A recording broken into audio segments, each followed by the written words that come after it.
Hey everybody, welcome back to the Kansas City Southern Union Pacific N-scale layout. This is an overall update of the layout, and as you can see, DCC has been installed and trains are running. We got a short ethanol train getting ready to leave, so I thought I'd show you that as we get ready to leave this ethanol plant. Lots going on. I'm sure you guys all heard about the crazy fires we've had up here. Been pretty busy with that. But I'm back in the game. So I thought I'd get everybody an overall of what all the work has been going on here in the layout. So let's get this train hooked up and we'll get on out of here.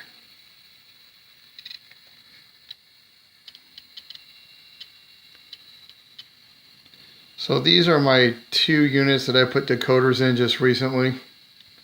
I had my buddy Ron up a couple weekends ago, and my other friend Al,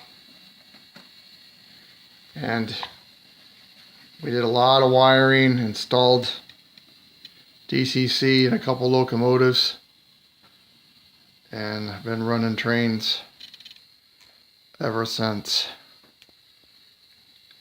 But I just wanted to show you that. There's underneath the layout. Anyhow, the yard is done, so I'll give you a tour of that. There's my new acquired 1943 N-scale layout. Awesome paint job if you haven't seen it.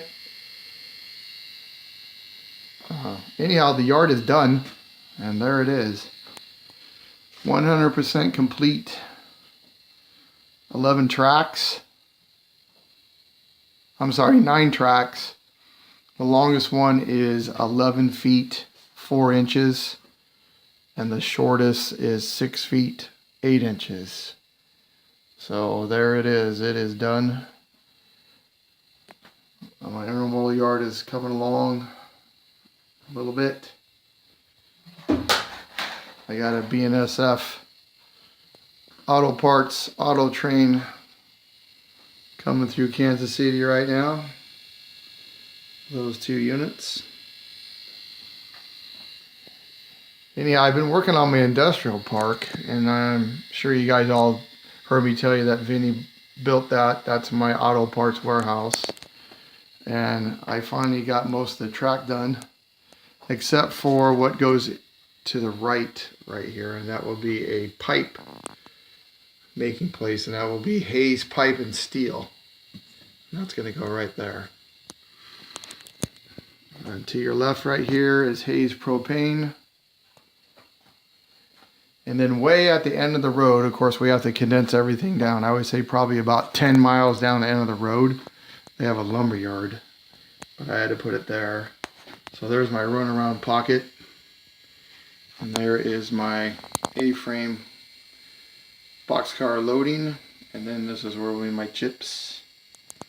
So I'm going to have Vinny build me a lumber yard that kind of curves and kind of fits right in there. But that's at a later date. So I would have to say right now that 98% of my track work is done. There's a couple little things left, and that is it. You see this cork right here? This is going to be a road. I put my roads on top of that so that the road crossings are even. So that's my next big project, is get all these roads down so I can start doing scenery. And as money allows, I just keep getting more and more decoders. I just bought one the other day. It's going to go in this unit so that my 3 top Kansas City Southern units are ready to roll. So over here in Palco, Kansas, a lot of construction getting ready to go. I'm getting ready to build the whole town. And it goes right in there. And the road goes right here, crosses there. And there's a whole town right here. So there's my John Deere tractor area. Palco grain.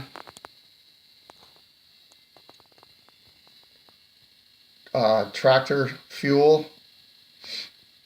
And kerosene goes right in here. They have a little kerosene place, gets little tank cars. And then there's Palco Lumber, which is just a real tiny place, and they get one car every once in a while, and that's going to go right here. The big question is, this area right here was reserved for a large propane place that comes off this main line right here to the right.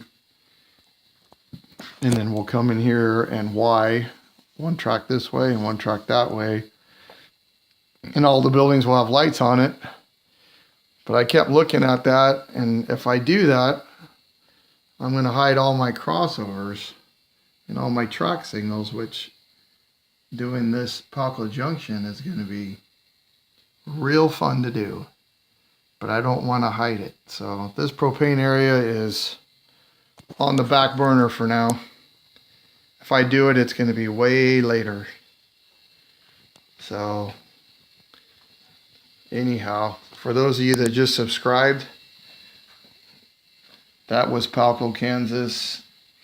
This is at the end of Palco, Kansas, at the very end of the line, which technically, like right here on the left, it would stop. There is no through line, but I just did it to have more running main line area. So I had to put these crossovers in so I can run around my train.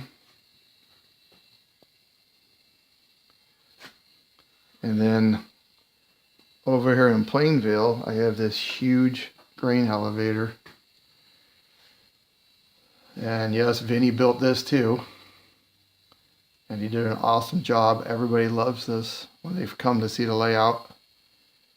So this whole area needs to be built up. There's nothing really out here other than farmhouses and rolling hills.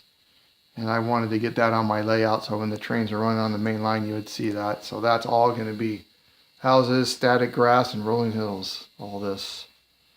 Somehow there'll be like a little divider between that and the grain. The drop-in area goes right here. I don't always put it in. I only put it in when I run trains because I have to duck under it. That's a big pain. And then here's Hays, Kansas. This is where the industrial park is. So I just thought I'd update all you guys. I have quite a few new subscribers. So I just thought I'd give you an update. And I finished that track tonight. So I'm pretty excited. No more track to lay. Time to run some trains and do some scenery. Anyhow, the only other thing that I did add, and I did this just before my buddy Ron came up, is I painted the walls Kansas City Southern colors. So let me know what you think about that. I only did 2 walls because these walls have shelves. And then I have it done over here. So added that. Little by little, the train room gets decorated. So, and then I have a clock, of course. But train room doesn't have a clock. Alright, everybody. Until then, I'm going to get my roads in and start doing some scenery. We did install the Digitracks. The last video you saw, we were putting these in. And there it is. All in, all running. Programming track is right here. Ron and Al did an outstanding job. They helped me one day. And everything's running. Just a matter of getting decoders. Alright. Until later, keep training. Out.